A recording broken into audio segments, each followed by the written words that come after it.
The Miniac channel is changing, and I want you to help me with that.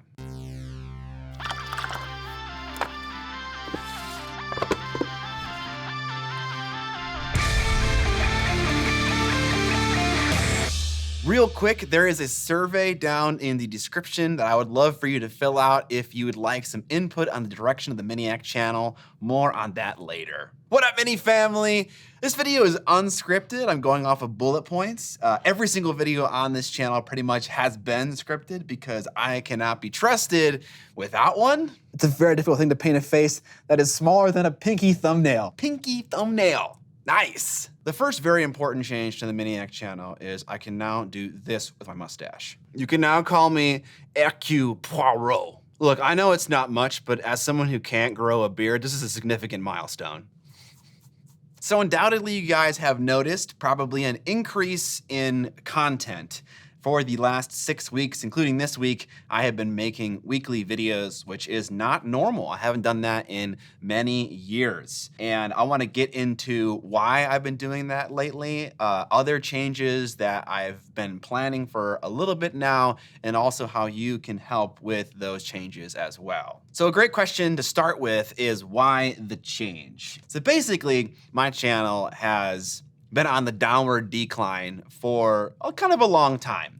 And there are a few reasons for that. Probably one of the larger reasons is that I had a large Kickstarter campaign that required a lot of my attention. It was essentially like a whole other job that I had to do with writing newsletters, doing customer service, doing production work, making sure all the models and brush cases were getting made and that they were nice, figuring out shipping logistics and just all that stuff. Like there's a lot of work that goes into running a Kickstarter campaign, especially one that was as supported as it was, thanks to you guys. And that is basically a big time sink. And so I could only do that, or I had to split my time between that and YouTube. And so there had been a lot of neglect going on. So let's substantiate this a little bit.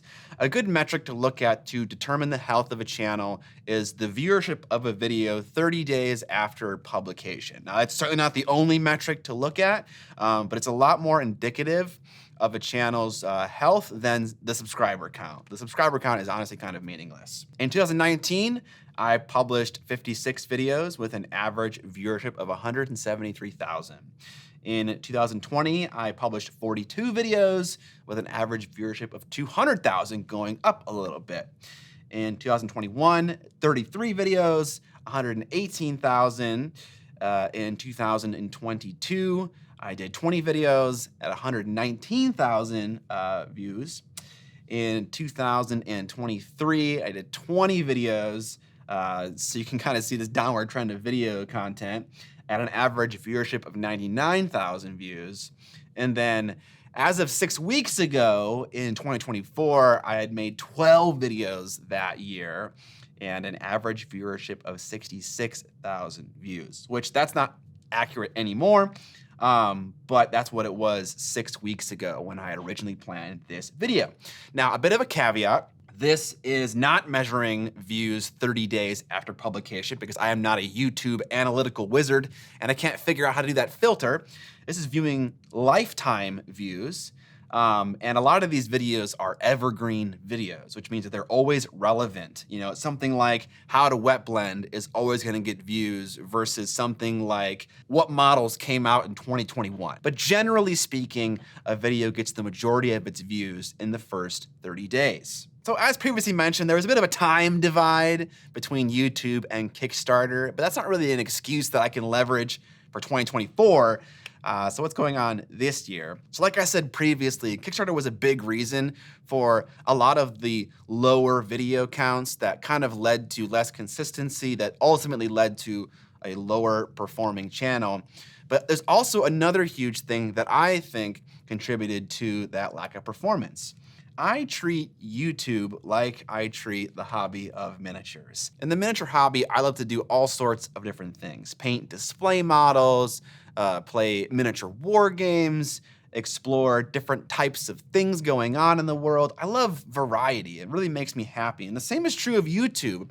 I love to change up my editing style, my presentation style, how I handle the camera, you know, whether it's a vlog style video and I'm at an event, or I'm sitting down with a teleprompter and reading off a script and telling you how I painted a model, or I'm reviewing a specific piece of gear or a specific technique.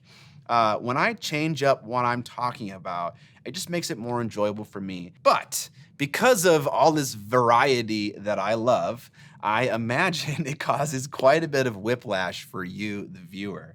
Typically, when you find a creative person and they do a thing you like, you keep coming back to them because they deliver on a certain kind of feeling or an emotion or some kind of enjoyment that you get from that thing. And the moment that person, whether it's an author, a musician, or a YouTuber in this case, innovates beyond that thing to the point where it feels alien, it no longer feels like that same thing, you tune that person out. I do that.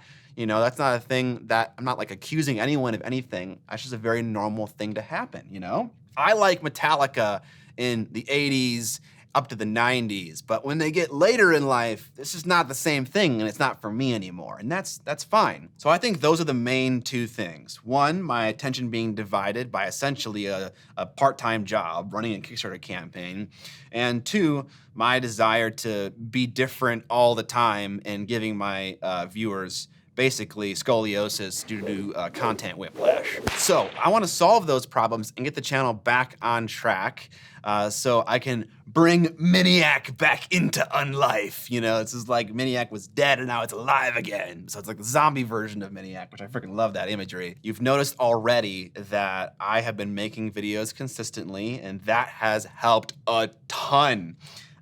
It's actually crazy how much just making consistent videos impacts the metrics of a channel. Basically, all of my major like metrics that you can track, total viewership across the channel, hours watched across the channel, income watched across the channel, subscribers gained, has literally doubled just because I've been making weekly content. Now, some of that makes sense. Obviously, if you're gonna make more stuff to watch, you're going to get more hourly views. But when a video on my channel gets between 50 and 100,000 views, and the average viewership is increasing by hundreds of thousands of views, it just brings more attention into the rest of the channel, and the rest of the videos also get more views. So yes, consistency is definitely king. Shout out to Emil, the guy who runs the Squidmar channel, for basically pounding that into my brain and encouraging me endlessly to just make weekly videos. That's amazing advice, and I should have followed it sooner. Next, I hired an editor to help me edit videos of me painting a model and talking about it. The first video that they did on the channel was the one where I'm talking about the most important lesson I learned in my life.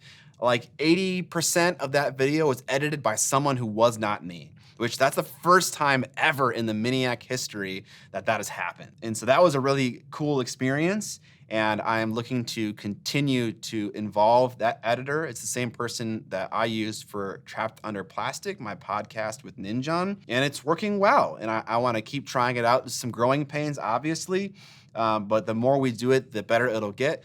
And the bonus point of that is if I have a person editing the 4th video I need for every month, that frees me up to make longer and more interesting videos. I think if I were only making videos that I could make in a week, it just wouldn't be very interesting.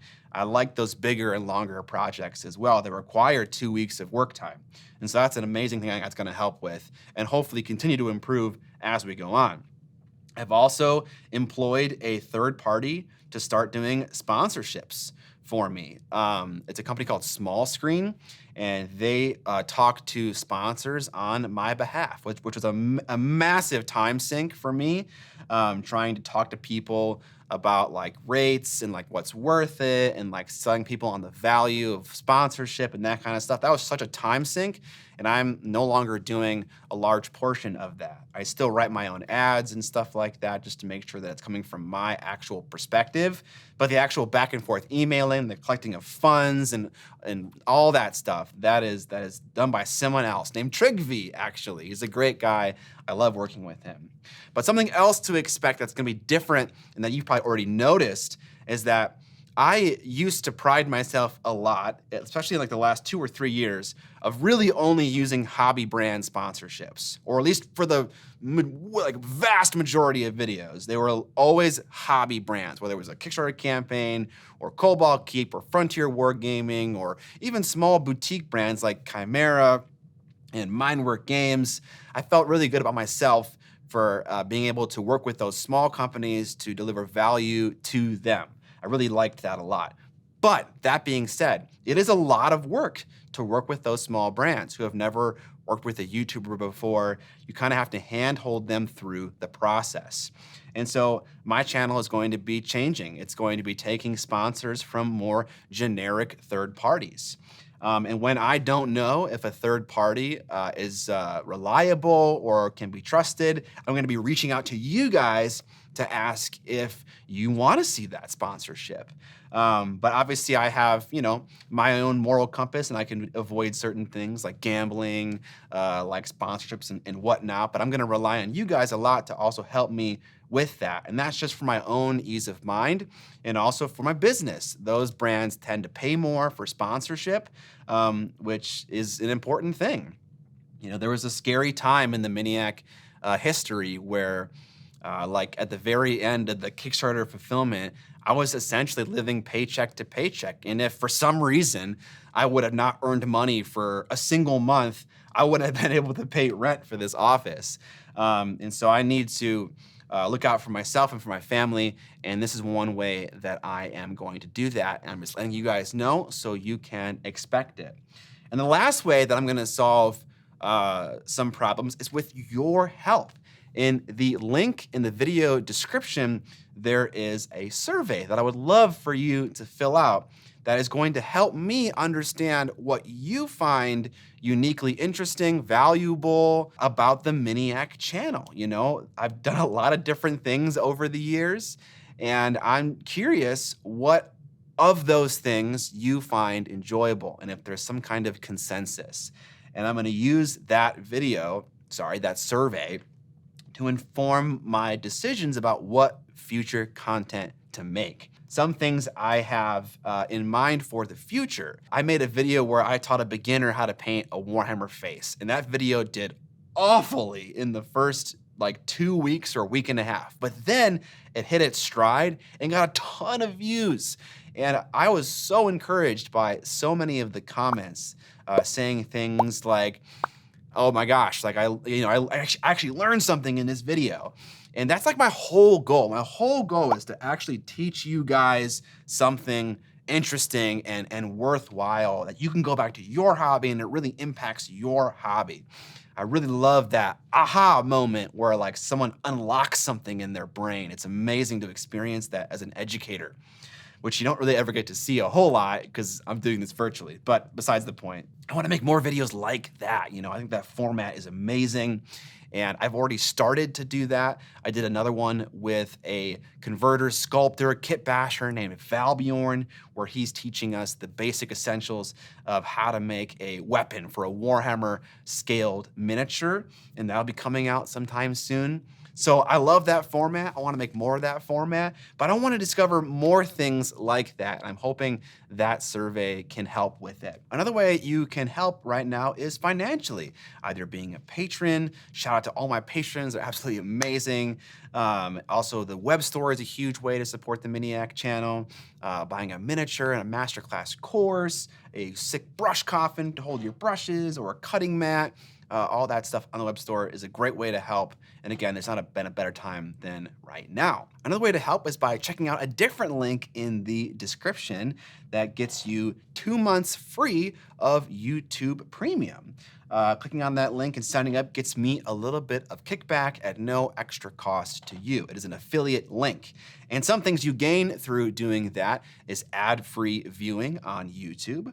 You get to play YouTube videos with your phone screen off, which is something that I would leverage a lot. I've been listening to a lot of Colin and Samir lately, long form kind of video essay, video podcasts. And I often put it on my headset, put my phone in my pocket, and then just walk around.